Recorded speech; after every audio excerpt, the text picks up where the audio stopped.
Tony R. Phipps via Getty Images. Armie Hammer on the set of Billy, The Early Years, in April 2008.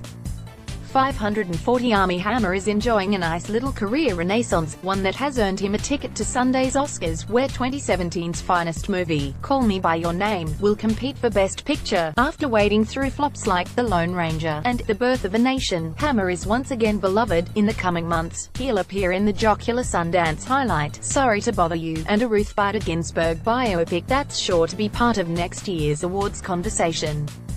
Countless profiles have already traced Hammer's roots as the aristocratic great-grandson of an oil magnate, and almost all of them herald 2010's The Social Network, in which he pulled double duty playing twin Olympic athletes suing Mark Zuckerberg, as the actor's illustrious Hollywood breakthrough.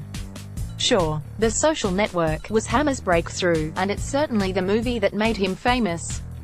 But most profiles overlook the few projects that came before it, particularly one that caught my eye the other day, Billy, The Early Years, a biopic in which Hammer plays the one and only Billy Graham, who died last month at the age of 99. Yep, Sir Armie, the charming hunk who smooched Leo DiCaprio in J.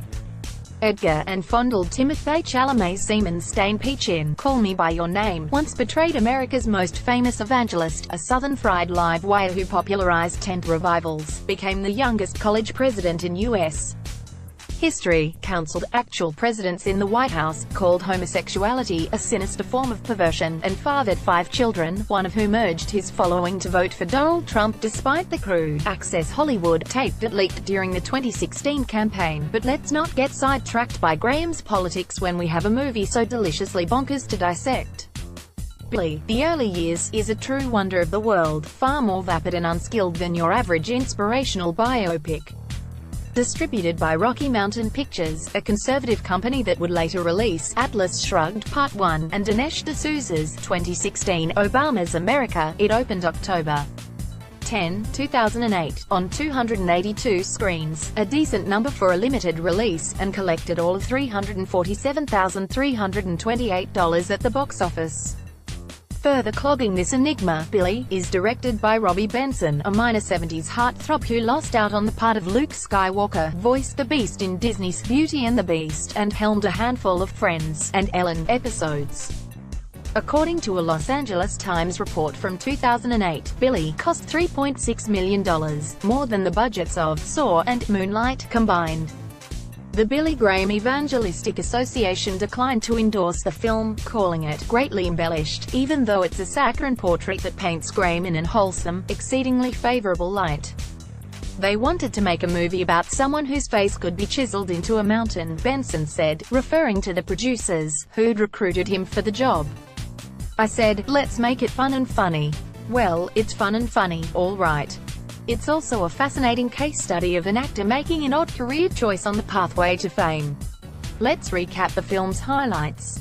Rocky Mountain Pictures following a Brooks. Martin Landau, yep, Oscar-winning Martin Landau, plays the elderly, hospice-ridden Charles Templeton, Graham's evangelist BFF who later denounced Christianity.